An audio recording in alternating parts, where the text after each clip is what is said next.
tiap hari Senin Pak Bupati itu terkenal dengan marah-marah terhadap birokrasi, ASN lah, atau pejabat para kepala dinas.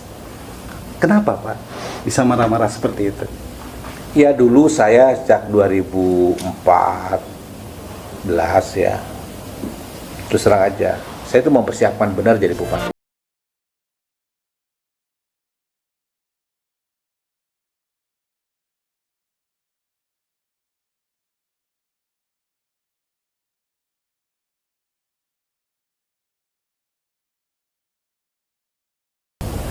Assalamualaikum warahmatullahi wabarakatuh.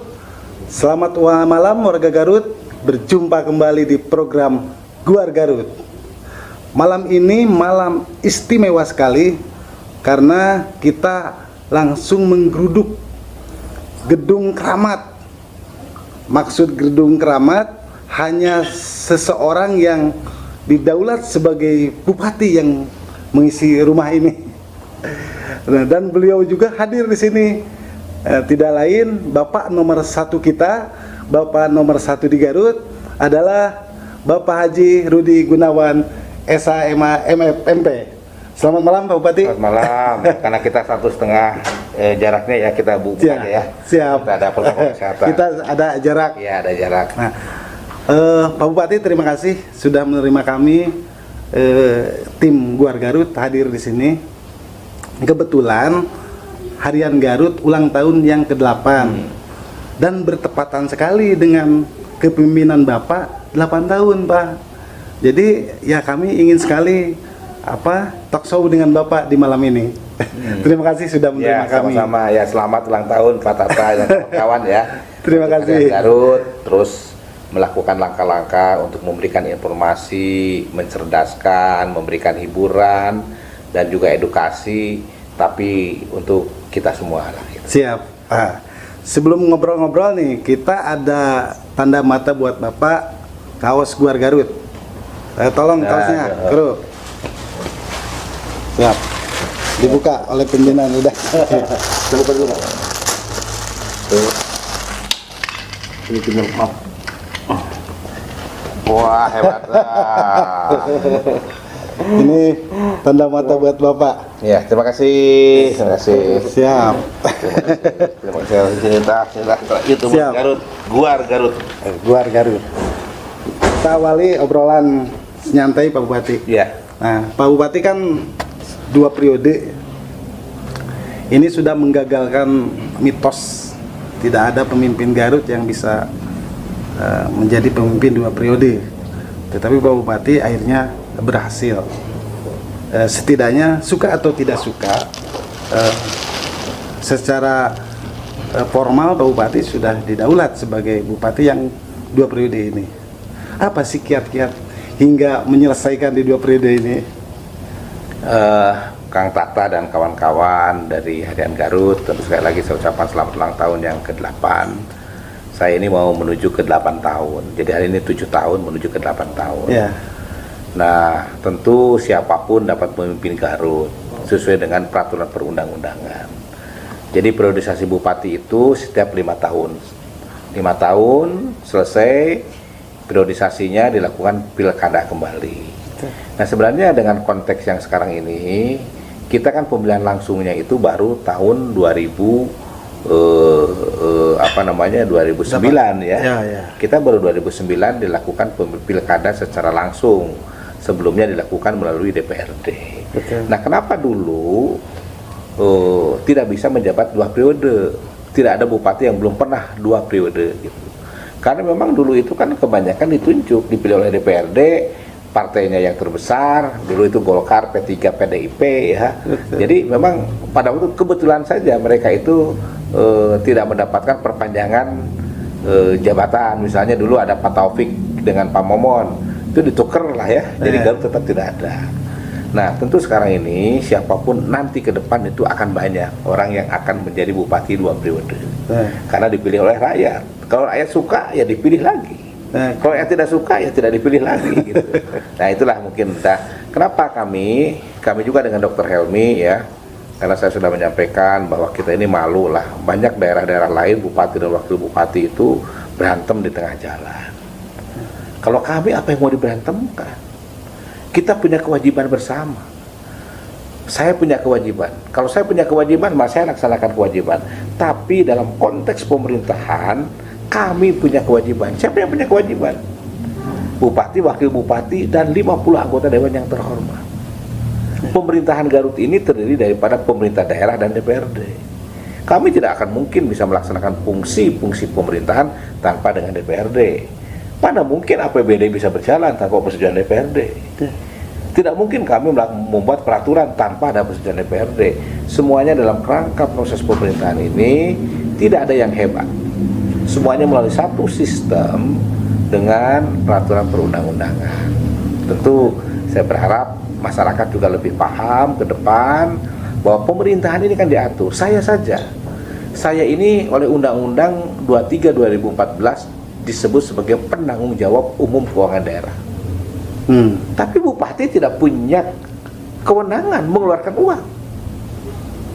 Saya sudah melimpahkan kuasa kepada pengguna anggaran. Yang bisa mengeluarkan uang itu adalah pengguna anggaran, kepala dinas, kepala badan, atau dia bisa melimpahkan kembali kepada para kuasa pengguna anggaran, yaitu para kepala bidang atau sekretaris. Kami tidak mungkin. Kami tidak mungkin bisa mengkontrol apa yang dibelanjakan. Misalnya, ini ada kegiatan. Kami tidak tahu kegiatan itu sudah ketika saya tanda tangan di awal Januari melimpahkan kekuasaan bupati kepada bukan kepada kepala dinas sebagai pengguna anggaran, maka selesailah tugas bupati. Karena di tahun anggaran bupati membuat surat keputusan bupati tentang pelimpahan kekuasaan pengelolaan keuangan daerah kepada PPKD, pejabat pengelola keuangan daerah, yaitu kepala BPKD dan kepada para pengguna anggaran. Saya pun menunjuk di situ siapa bendaharanya, ada SK bendahara. Nah ini yang saya harus tahu bahwa bupati tidak bisa. Oh, bupati bisa mengeluarkan, tidak bisa. SPM itu hanya dapat dikeluarkan oleh pengguna anggaran atau kuasa pengguna anggaran. Duitnya sendiri pengguna anggaran juga tidak bisa mengelola duit. Uang itu dari kas daerah masuk ke rekening SKPD dikelola oleh bendahara. Atau ada bendahara pembantu. BP bendahara pengeluaran dan bendahara pembantu pengeluaran. Ini menarik nih. Tetapi sebelum masuk ke pengelolaan pemerintahan ya Pak Bupati, ini lebih ke human interest Pak Bupati lah. Di sisi politik Pak Bupati kan mencalonkan di 2004. Saya masih ingat waktu itu pasangan Bapak itu Pak Mahyar. Kemudian 2008 Pak Bupati juga nyalon dengan Pak Oim ya, almarhum. Nah, ada 2 kali ikut. Akhirnya di 2013 Pak Bupati menang gitu. Saya melihat kemampuan berpolitik Pak Bupati itu sudah mumpuni gitu, sudah hebat gitu. Sehingga ujungnya 2013 memenangkan. Apa sih strategi yang ada di Pak Bupati di 2013 sehingga menang dengan Pak Dr. Helmi? Nah ini kenapa saya mencalonkan, karena saya ada punya tujuan hidup.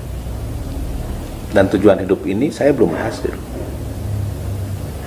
Karena ketika saya misalnya hidup, kami mau apa? Semula saya ingin jadi dokter. Ketika saya sekolah di Garut, dulu ingin jadi dokter. Saya ingin punya rumah sakit. Ya. Saya ingin mengabdi lah untuk ini. Sehingga saya mempersiapkan saat itu, saya sedang sekolah IPA. SMA itu IPA. Saya mempersiapkan pindah dari Garut ke Bandung, SMA kelas 3, saya di Santosa Saud dulu bimbingan tes. Saya merasa yakin bahwa saya bisa masuk ke Fakultas Kedokteran Universitas Padjadjaran. Karena pada waktu itu saya cuma salah 8. Saya lihat, wah saya salah 8. Cita-cita kan dokter. Saya dari dokter. Saya tidak lulusnya ke Fakultas Hukum. Di Unpad juga, tapi saya di negeri dulu ya. Di negeri, yang salahnya hanya 4 tapi 8. Jadi orang jadi dokter tuh hebat. Saya aja yang salah 8, itu tidak masuk. Apakah memang kebetulan, apakah ini dulu sistemnya saya mau tahu bagaimana ya, tahu bagaimana dulu kan bisa memilih kedokteran, bisa memilih IPS. Nah begitu pun saya juga ingin memperbaiki Garut gitu. Saya ingin membuat sesuatu. Ini Garut tuh ke depan ini akan menjadi satu daerah yang stuck. Saya kan kalau ke Garut dulu tuh macet, kalau Lebaran tuh macet. Ya. Itu macet Lebaran itu sebelum tahun 2004. Nah 2004 saya berkomunikasi ya dulu dengan Pak Siswono, Yudo Husodo ya, yang dengan Pak Dani Setiawan. Oke lah, saya mempunyai kemampuan untuk menjadi Bupati Garut. Maka saya dipersiapkanlah dari Partai Golkar 2004. Golkar ya? Golkar. Saya kan ikut konferensi Golkar, tapi kalah. Ya. Yang menang saat itu adalah Pak Yos. Betul. Ya, dan Pak Agus Supriyadi ya. Betul. Jadi ini dipanggil ke Pak Agus Supriyadi. Sebelum Bupati pun saya dialog dengan Pak Agus Supriyadi. Saya udah yakin kalau saya tidak didukung oleh Golkar, saya tidak akan menang. Jadi 2004 itu saya, ya sudahlah, akhirnya dengan siapapun hanya bisa masuk. Padahal saya membuat satu strategi, saya akan menang. Waktu itu saya mendekati beberapa partai-partai gabungan dan sebagainya, karena saya kurang, dulu itu kan hanya menyangkut masalah ini. Karena apa? Karena pada waktu Pak Dede Satebi itu ngajak saya juga, udah pada dengan saya gitu. Coba waktu itu kan, wah bingung. Dulu kan ada Pak Deddy Suryadi yang wakil ketua DPRD, orang-orang DPRD kok. Ya. Dengan Pak Slamet Sujana Sekda. Betul. Ada Pak Dede Satibi dengan Pak Wawan orang DPR. Saya kan orang luar. Pak Agus dengan Pak Memo kan, golongan PDIP. Nah, tentu saya 2000 itu dan saya 2000 itu terus karena saya memang dipersiapkan untuk jadi pemimpin. Golkar akhirnya memutuskan mencalonkan kembali di pilkada langsung. Saat itu saya sudah memilih Pak Yogi dari PDIP. Diajukanlah saat itu oleh PDIP itu ke Jakarta. Ada 4 orang lah, Pak Iip, Pak Yogi, Pak Oim, dengan satu lagi adalah wakil ketua DPRD waktu itu, Pak siapa nih? Yang senior itu Pak itu, ada satu lagi. Ya. Nah kami sudah berpacaran politik dengan Pak Yogi. Nah, tapi yang turun Pak Oim ya, kami dengan Pak Oim. Ya, akhirnya Bapak ngambil juga Golkar ya di 2008? Enggak, saya dicalonkan Golkar, saya karena voting block dulu. Calon Golkar dari voting block oleh pusat saya. Nah, tahun 2000 ya, seperti mereka tahu, dulu itu kan tidak 30, saya putaran pertama menang. Ya. Kan putaran pertama saya menang. Pak Diki Chandra juga kalah sama saya. Oh iya betul ya. Enggak, saya menang. Saya itu 5 kali pilkada, 4 kali menang, 1 kali kalah. Nah di putaran kedua, saya pada waktu sudah lelah ya. Saya juga sudah lelah, saya juga sudah mengalah, batin saya sudah mengalah. Saya adalah petarung, tapi terukur. Saya bukan emosional, terukur. Saya waktu itu sudah lelah. Ketika kami sudah lelah, lihat kawan-kawan juga lelah, partai politik lebih suka ke Pak Aceng Fikri daripada ke saya, daripada Golkar menang nanti kan dideretin apa segala macam, lebih baik independen supaya draw. Semua kan partai politik ke sana. Ya. Termasuk yang dari koalisi saya juga. Tapi sudahlah, pada saat itu Allah tidak mentakdirkan. Tapi di 2013, nah saat itu ini 2013 itu, 2012-nya kakak saya karena dengan Kokon itu minta ke LSI untuk survei. Wah, saya masih diminati oleh masyarakat Garut, terukur saya ini. Berdasarkan survei, meskipun ada incumbent siapapun, saya pasti menang berdasarkan survei. Nah saat itu kami mau dari partai mana? Karena Golkar saat itu ya, saya mendekati Golkar juga, tapi Golkar ada berbagai persyaratan. Waktu itu saya tidak. Saya bicara dengan Pak Prabowo di Pekanbaru saat itu ada kegiatan HKTI. Pak Prabowo mengatakan, udah pakai kita aja cuma 1, bisa barangkainya enggak?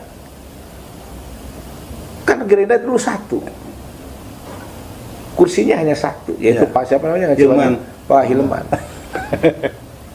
Nah saya ikut proses di Gerindra karena saya udah ada komunikasi baik dan hubungan baik. 1 bisa merangkai enggak?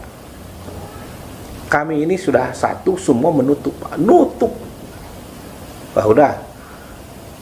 Akhirnya kan Golkar menentukan ketua partainya Pak Ade dengan Pak Memo kan. Betul. Sampai waktu itu ada 10 pasang calon. Betul.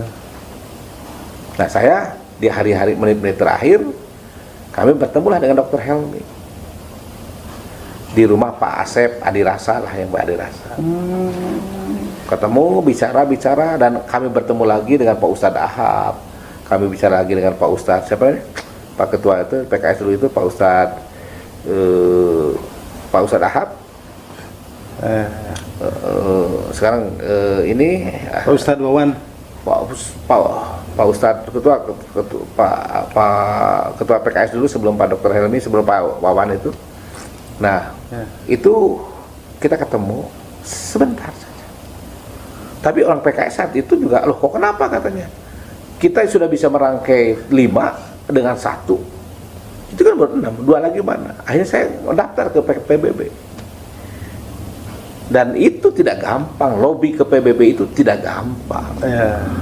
Tidak gampang, karena waktu itu ada Pak Jenderal di situ sudah masuk. Jadi kalau soal itu ada rahasia lah saya itu kalau sudah kekeh saya selalu mengusahakan itu, tapi dengan rasional. Ini hebatnya Pak Saya Bupati. dapat di saat yang lain ini Pak Hudan bekerja sama dengan kami, akhirnya kami mencalonkan di detik terakhir. Saya bisa mencalonkan. Saya merangkai itu, kan wartawan mengatakan ada partai dari mana saya, partai dari mana saya. Dulu kan meremehkan semua. Sama seperti yang 2018 meremehkan 4 tambah 4 itu bukan 10 katanya. Orang tidak tahu saya sudah dapat Nasdem kok 2. Nah itu hebatnya Pak Bupati, itu keilmuan di politik itu. Nah, saya tenang-tenang aja, saya tenang tapi terukur. Nah tentu bagaimana proses untuk bisa itu, saya ingin memperbaiki Garut, tapi juga sampai hari ini saya belum berhasil dengan baik. Karena apa? Tadinya ya di 2019 sampai 2024 di periode kedua kami menyiapkan anggaran 1,5 triliun untuk memperbaiki ekosistem dan memperbaiki Garut. Tapi sekarang anggaran kita terpotong, tidak ada. Kami ini kalau memang kami sekarang ini mengajukan P3K ya untuk guru yang non kategori 2, maka Garut minus 200 miliar. Tidak bisa kita ngebangun, SPM tidak bisa dilaksanakan. 200 miliar minusnya. Ya.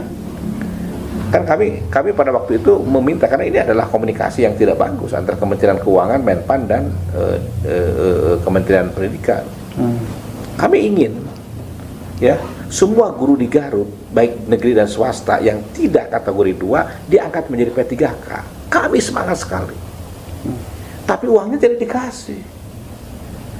Sekarang pun kami tidak dikasih. Yang kategori 2 1.000 lebih orang itu kan 75 miliar setahun. Ya. Kami ingin sekali, saya dengan Pak Wakil Bupati Pak Dr. Helmi ingin yang 8.000 masuk Dapodik. Ya, kira-kira lebih itu sekitar 450 miliar masuk dalam program P3K. Sesuai dengan surat dari Menteri Keuangan bahwa itu sudah masuk kata duitnya, tapi tidak ada, tidak nambah. Nah mudah-mudahan tahun depan kalau ada tambahan ke Garut 450 miliar untuk membiayai dalam program 1 juta guru, wah kami bersyukur. Tadinya kita meneruskan pertanyaan soal P3K, tetapi ingin ke karir Pak Bupati lah. Jadi dulu pernah saya dengar, karena dulu kan kita sudah kenal dengan Pak Bupati sebelum menjadi Bupati. Pak Bupati sering isi batu dan Pak Bupati menjadi ketua HKTI. Saya pengurus di Garut. Kita ketemu di Jakarta kan. Saya pernah dengar bahwa Bapak itu adalah master paling muda, master hukum itu di Bandung. Itu betul nggak? Begini, saya ini sekolah biasa saja lah ya. Kita 4,5 tahun lah sama. Dan karena kita cuma saya itu adalah ketika saya diangkat jadi pengacara, saya termuda. Saya diangkat sebagai pengacara oleh Pengadilan Tinggi dengan ini sebelum saya lulus, dan saya lulus dalam ujian mengalahkan sarjana-sarjana. Jadi saya itu diangkat tahun 85 di umur 21 tahun. Saya sudah punya izin legal, diangkat oleh Pengadilan Tinggi Jawa Barat sebagai pengacara untuk berpraktek di wilayah hukum Pengadilan Negeri Jawa Barat. Umur saya pada saat itu adalah 21 tahun juga kurang. Saya bulan Mei 2085 saya sudah diangkat sebagai, padahal belum lulus ya. Saya belum lulus, sudah tapi diangkat. saya sudah mengikuti tes dan saya lulus. Masya Allah. Nah, Setelah itu saya jadi advokat ya. Advokat itu diangkat oleh menteri. Jadi menteri mengangkat saya itu, saya urus itu baru diangkat tahun 93. Baru saya jadi advokat. Nah, yang ada itu adalah saya adalah magister di ilmu hukum dagang. Saya ini adalah magister ahli kepailitan. Jadi yang pailit dulu ada pailit-pailit, ya maaf lah, jarang orang mengambil tesis yang menyangkut tentang kepailitan. Saya itu kepailitan. Saya langsung di bawah bimbingan Profesor Praryudi almarhum dari Universitas Indonesia. Ya.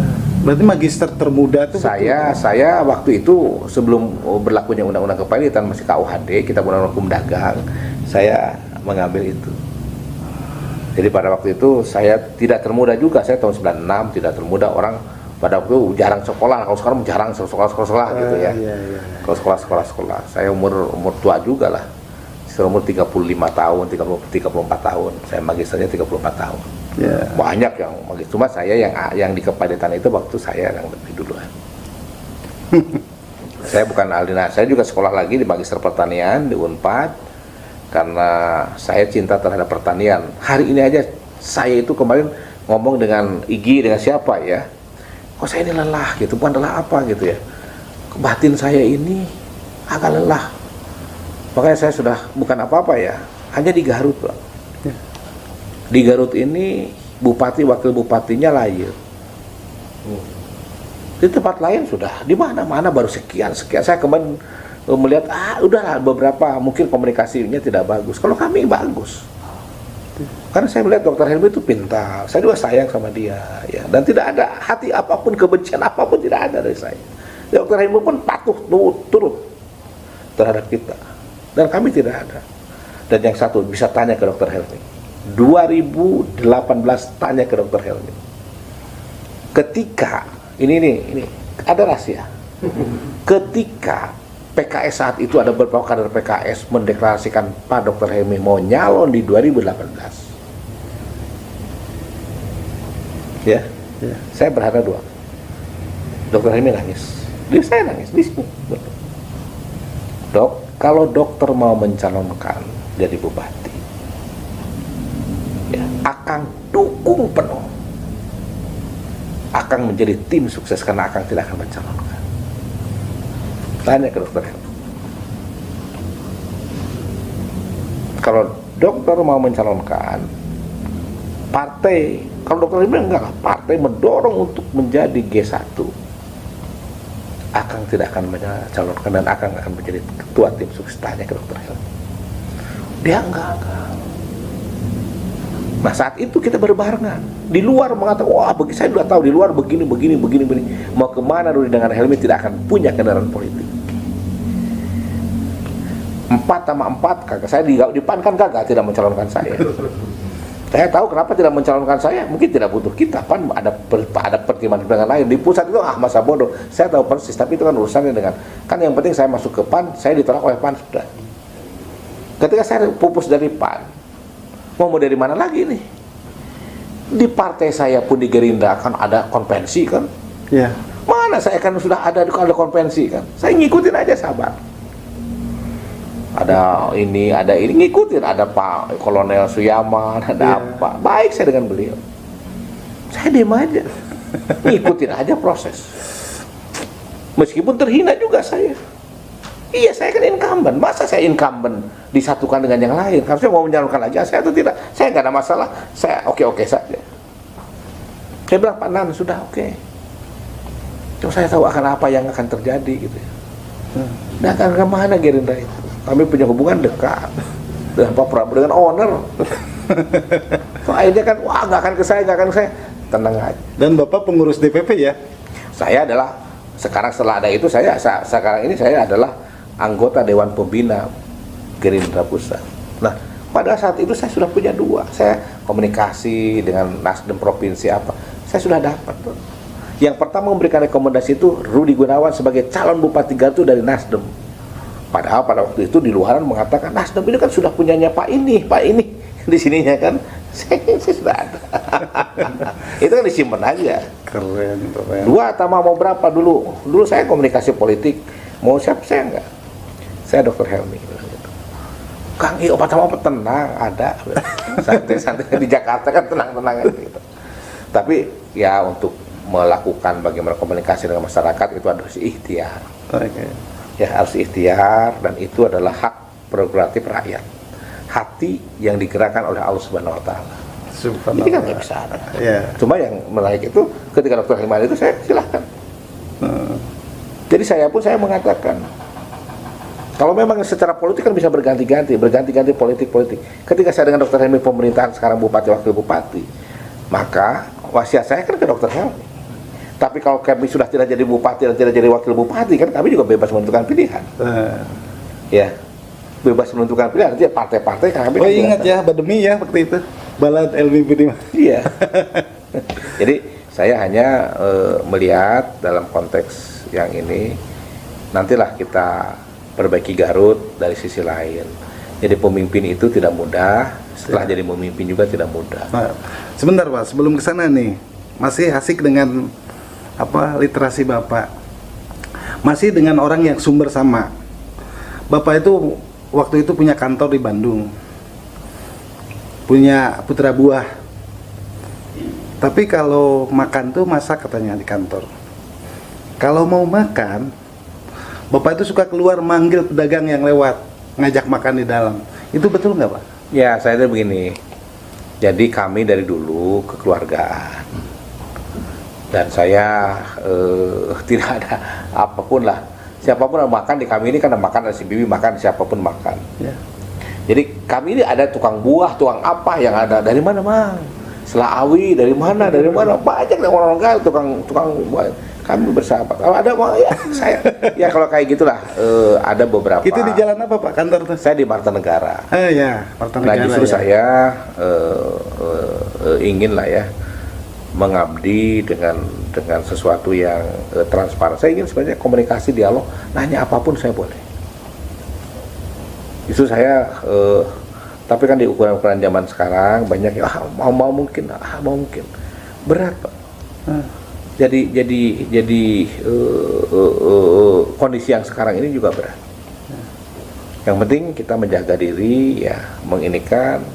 Saya juga hormat lah terhadap siapapun lah yang ada hubungannya dengan perbaikan Garut, itu banyak orang yang dia bekerja untuk masyarakat tapi dia tidak terekspos.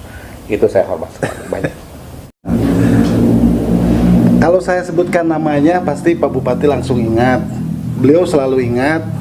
Beliau kontak-kontakan sama saya dan menilai Pak Bupati itu sebagai Rudi Gunawan saat itu yang sangat pintar, cerdas, pengacara yang luar biasa. Beliau putra buah Pak Bupati, namanya Budian.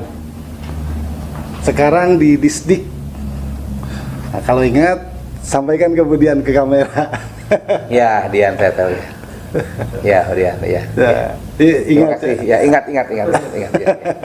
Ya, Budian. Nah, Budian itu sudah saya sampaikan pesannya. Jadi udah ketemu langsung nih kita sama Pak Bupati. Ya, orang baik ya. Iya. Nah, ini pertanyaan langsung mengerucut ke pengelolaan pemerintahan. Tiap hari Senin Pak Bupati itu terkenal dengan marah-marah terhadap birokrasi, ASN lah, atau pejabat para kepala dinas. Kenapa Pak bisa marah-marah seperti itu? Ya dulu saya sejak 2014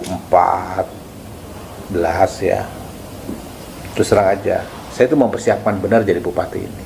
Tapi audien dalam hal ini ya penyelenggara pemerintah daerah, yaitu pemerintahan daerah ya, dari mulai sekda ke bawah tuh birokrat ya, kalau wakil bupati itu politik sama saya.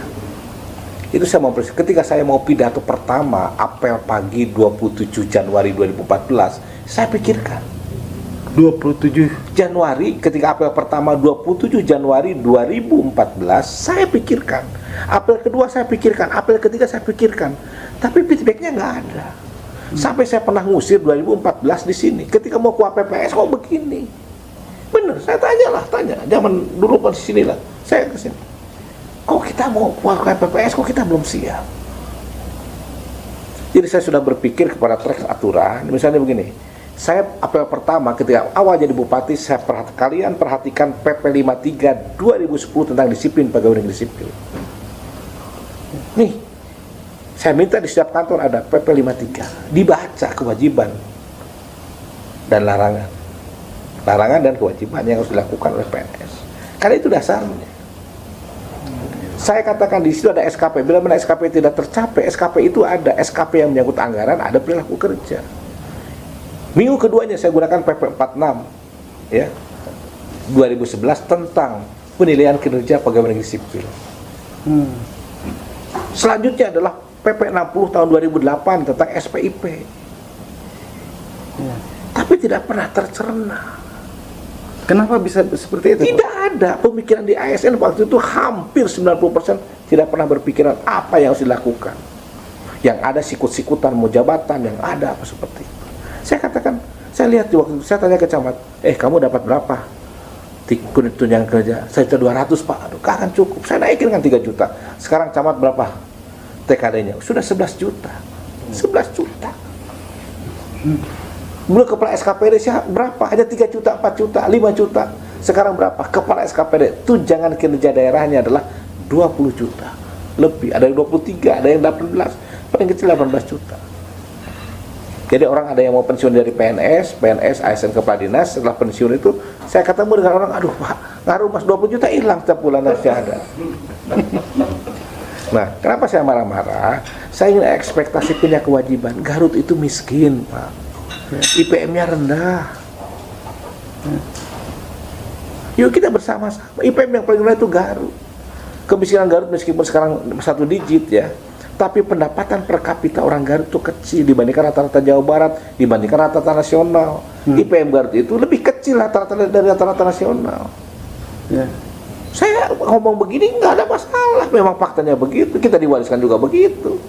Ketika saya jadi Bupati Garut, Garut itu IPM-nya terburuk Pak se-Jawa Barat. Kemiskinannya kita 12,8%. Pendapatan per kapitanya ada 6 juta.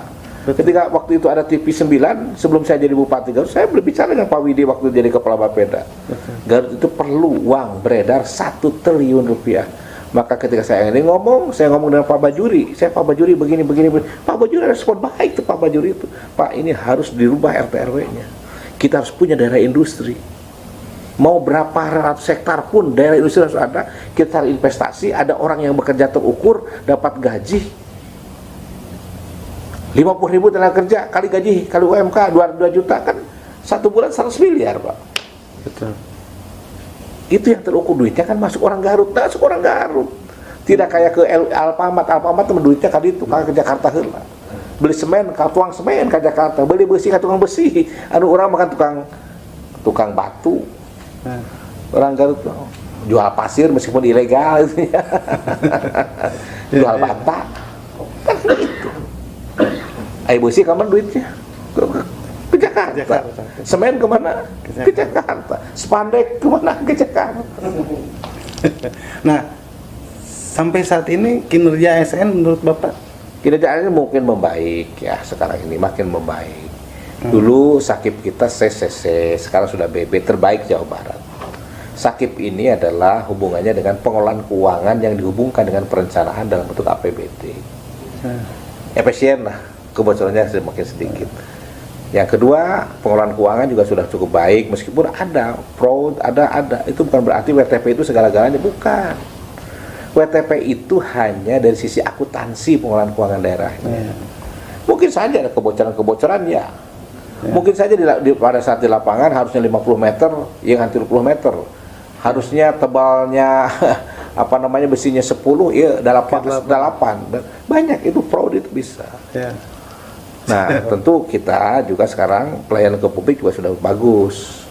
Kita ini tadinya waktu saya bantu 15 merah Garut itu. Sekarang sudah ada kemajuan-kemajuan, itu pun kerjasama dengan para birokrat. Tapi saya tidak punya hutang budi sama mereka. Saya demi Allah nih, saya tanyakan, tidak pernah minta bantuan ke birokrat untuk Pilkada 2018. Saya tidak. Di apel terakhir ketika saya habis cuti, silahkan kalian mau milih siapapun. Saya tidak punya beban apapun. Sok. Pak, ini kepala ASN saya Luar biasa. enggak sok saya Ya. enggak minta bantuan. Nah, ini kan ASN Karena tidak boleh ditarik-tarik sudah aturan. Tapi Bapak tahu ya ASN yang ke siapa? Wah tahu, saya biarin aja. Saya kan kayak apa ini kerja profesional. Politik itu kalau ada dendam, wah repot Pak. Kalau orang ada dendam, ada apa, mau ada apa-apa. Sekarang ayo bangun. Kalau salah, watawasobi hak watawasobi titik saja. Ya. Tapi di Garut mah begitu salah diusuk dulu, perlu dipayahan gitu Pak. Nah, Tapi saya melihat juga baik juga. Ya. Kan saya pernah dibuatin makam di depan kuburan di depan DPR. Tapi saya nggak marah, enggak saya. Untuk apa? Saya di jabatan politik yang saya juga menyadari ada lawan politik. Tapi kebanyakan baik-baik, saya tidak pernah ada. Oh ini ada, oh silakan diberi jabatan. Kalau Anda masih mempunyai kemauan, saya juga mengukur dari ukuran-ukuran yang terukur. Saya tidak pernah marah. Secara tapi sebenarnya akhirnya sebenarnya gitu. Nah, tapi itu. karena begitu ada ini, saya tidak pernah lama. nah, ada pejabat yang sudah pensiun menyampaikan itu. Jadi dimarahin sama Bupati ya nyantai karena besoknya nggak marah. Saya nggak pernah lama. Saya kadang seperti ini lagi. Saya kan kadang-kadang gini. Ini saya ada kejadian. Ada camat yang diturunkan, jadi staf. Ketika saya gini lah, ada camat yang kosong. Saya bilang udahlah. Coba orang itu angkat lagi jadi camat. Angkat lagi. Diangkat lagi jadi camat. Oh, diangkat lagi. Diangkat lagi jadi camat. Terus saya angkat lagi jadi camat. Si camat tersebut kaget mungkin ya. Kaget. Oh, iya udah jadi ya biasa ya. Tapi kan itu biasa senang kemana jadi camat ya. Iya. Ya, bener. Oke. Ini Pak pertanyaan lagi. Bapak pasti tahu ya, kita mengikuti pemerintahan daerah di birokrasi itu ada geng-geng dulu. Semenjak kepemimpinan Bapak itu hilang. Nah, tapi seolah-olah segala keputusan itu ada di Bapak. Leadershipnya memang hilang. Ini publik yang bicara dan kita tahu memang dulu ada geng-gengan. Sekarang tidak ada geng. Itu bagaimana bisa? Begini, saya tanyalah, saya kadang-kala ketika saya menandatangani, oh kamu pindah ya? Saya hanya mau perhatikan ini. Sekarang itu yang namanya Pak Beni Bahtiar. Itu dia sudah 4 bupati di luar Garut. Ketika kemarin PJ Sekda, oh begini di Garut ya. Oh ya. Saya itu silahkan. Coba ketika sekdanya, maaf lah ya, setelah saya kesini ya, setelah sekdanya Pak Denis Suherlan, maka rasa mutasi itu rasa Pak Denis Suherlan. Ketika PJ-nya Pak Jajat Munajat, mutasi itu terasa rasanya Pak Jajat Munajat. Ini Pak Nurinya mungkin tidak terasa, tapi terukur kita. Saya tidak pernah ikut campur ke yang bawah-bawah, enggak. Mau jadi camat, ada ukuran mana hasil talent pool, ada, udah silahkan. Nah, kalau untuk pejabat tinggi Pratama itu kewenangan absolut saya, tapi saya mau bilang, ketika saya calon sekda saat itu, tanya lah, saya tanya dulu ke ada Bu Ketua, Pak Wakil, nama ya sudah, dua-duanya sama ya udah. Gitu. Tanya, saya pada waktu menentukan siapa yang paling tinggi, dan saya demi Allah, saya tidak pernah mau ada semuanya kan orang kita. Kalau saya berpihak, saya berarti hianat. Waktu itu silahkan, siapa? Saya tidak, sampai saya ditanya sama Profesor Asep Warlan, tanya Profesor Asep Warlan. Saya sama Pansel, Pak, kemana? Semuanya adalah orang kita. Silahkan saja. Pak Bupati nih, Pak Bupati kan menjalani di perjalanan menuju dan sedang menjalankan di 2 periode. Apakah merasa, ya kalau merasa puas tentu tidak puas. Tetapi apa sih titik kepuasan Pak Bupati ingin melihat Garut itu seperti apa? Begini ya, jadi saya itu sedih, prihatin sekali ketika saya harus menemukan suatu daerah. Ketika saya datang ke sana itu bertaruh nyawa ke Gunung Jampang, pakai motor kalau pakai kalau jatuh, saya jatuh pakai helm ke batu yang dulu ke daerah-daerah. Sekarang saya udah mulai agak bagus, Pak. Kita punya 2000 km jalan desa. Dan tidak mungkin desa dengan uang itu digunakan untuk kepentingan jalan, karena banyak hal-hal yang lain diatur juga dengan Permendes. Kita harus ke sana. Di Garut ini masih banyak orang yang tidak punya WC. Dasar. Saya waktu masuk ke sini saya kaget tuh. Yang ODF-nya cuma 12 desa waktu saya masuk 2014. Sekarang saya sudah 200 desa. Dan saya katakan kepada Bapak Ibu Camat, kalau memang sampai nanti tidak ODF sampai bulan Januari, kita lakukan langkah-langkah untuk udah disanksi saja camatnya dengan kepala puskesmas. Tapi karena COVID ya kami juga terus melakukan langkah-langkah seperti itu. Saya terus terang aja, saya tidak puas jadi Bupati Garut. Dan di luar ekspektasi saya ketika saya memimpin, makanya saya sering marah-marah. Lihat bangunan atau bocornya tadi rumah sakitnya bocor, lihat puskesmas bocor, banyak, bangunan-bangunan itu ada yang bagus, banyaknya tidak bagus. Dikerjakan sama siapa? Pihak ketiga. Tapi kata BPK bagus, ya bagus, tapi tidak dia, untungnya sendiri. Jalan, ya, dan lain sebagainya. Makanya saya udah kasih PRMS berapa, kasih PRMS gitu. Mana yang bagus bangunan zaman saya, mana yang bagus? Nggak ada. Nah, terkait pelaksanaan Pak Bupati, sebetulnya ada 2 kepala daerah saat itu yang memiliki gagasan besar. Pertama Purwakarta dengan istimewanya, Purwakarta istimewa. Kemudian Pak Bupati dengan imaging. Tetapi di pelaksanaan rata-rata yang tadi dikatakan Pak Bupati bocor atau ya tidak selesai, terus tersandung hukum juga Pak. Apa pesan Bapak terhadap para pelaksana itu? Begini ya, saya katakan 2015 bukan amajing, amajong kata saya, di apel itu. Ya, karena di luar ekspektasi saya tuh ingin ada satu komitmen lah dari, terutama menyusun anggaran apa. Saya masih malu juga. Sekarang rutilahu saya ada satu desa kemarin. Jangan pilih kepala desa itu. Saya ngasih rutilahu itu 10 juta dipotong pajak. Kenapa sampainya 4 juta? Saya terpilih lagi dulu yang ya. Banyak Pak yang kita mau apa, saya sudah, dan ke depan saya mengatakan ini gimana, ke depan itu gimana gitu. Kita banyak nggak, sedih nggak ketika saya minta coba ini dialirkan, air itu dialirkan. Saya sekarang udah, saya nggak bisa bicara lah, saya masih banyak, saya mungkin marah-marah itu kenapa, buatlah perencanaan-perencanaan yang baik. Jadi saya ingin transparan seperti itu. Jadi saya sebagai Bupati Garut, saya mohon maaf ini kepada masyarakat nun jauh di sana. Air yang belum ada ini segala macam.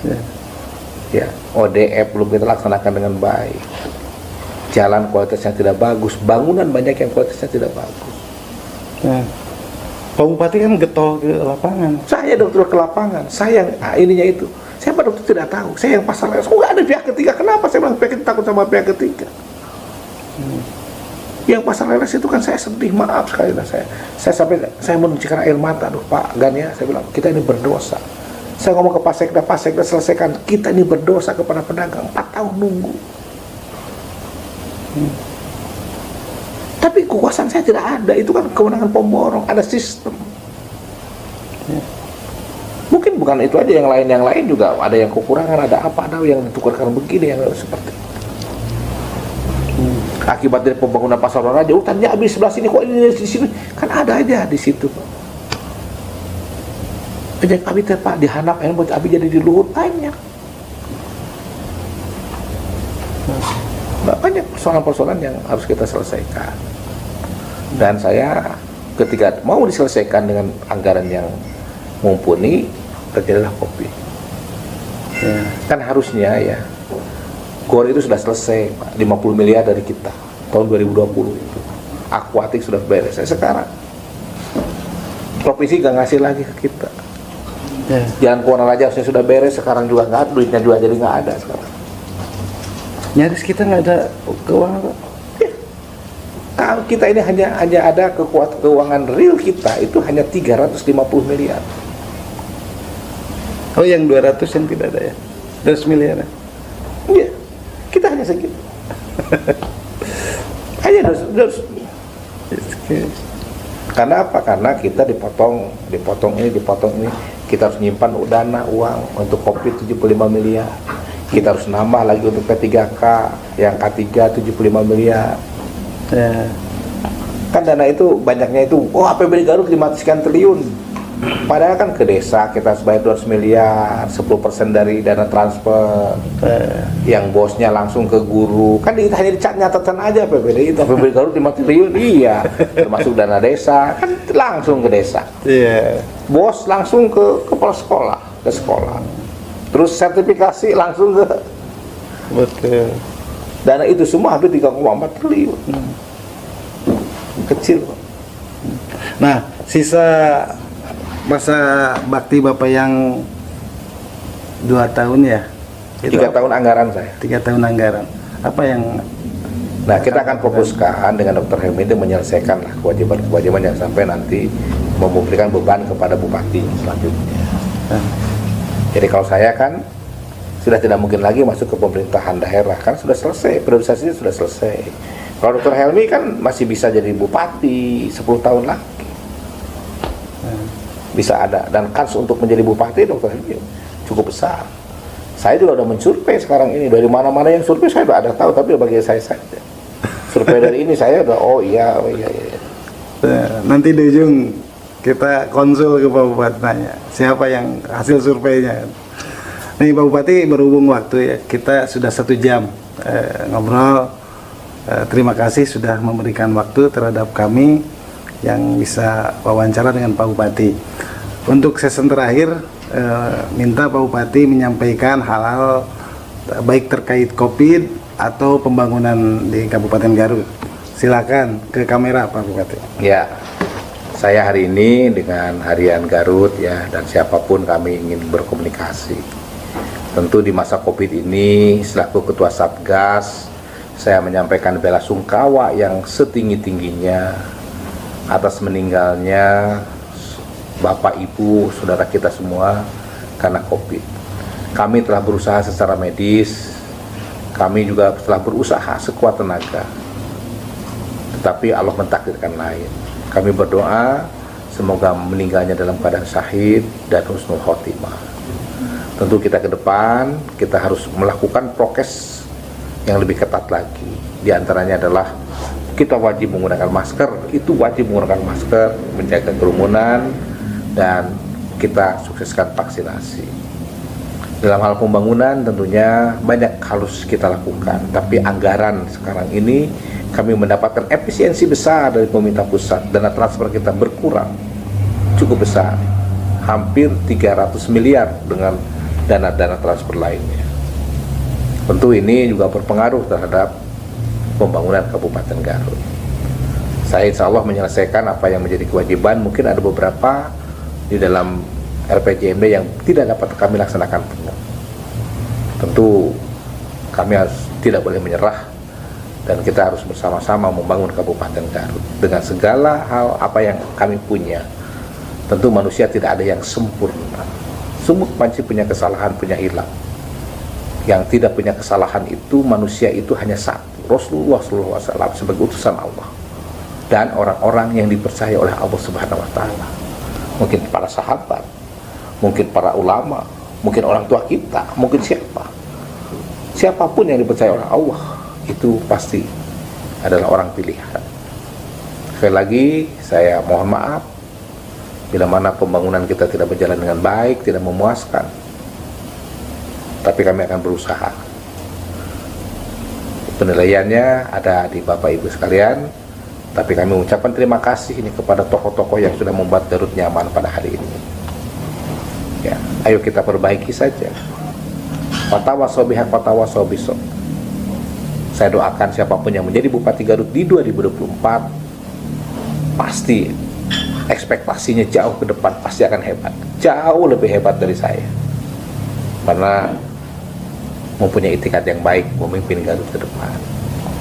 Garut harus maju dan Garut tidak boleh berhenti, apalagi nanti ada tol datang ke Garut. Jakarta Garut 1,5 jam, luar biasa. Terima kasih, selamat ulang tahun untuk Harian Garut yang ke-8. Itulah warga Garut, terima kasih sudah menyimak obrolan kami dengan K1 nomor 1 di Garut. Wassalamualaikum warahmatullahi wabarakatuh.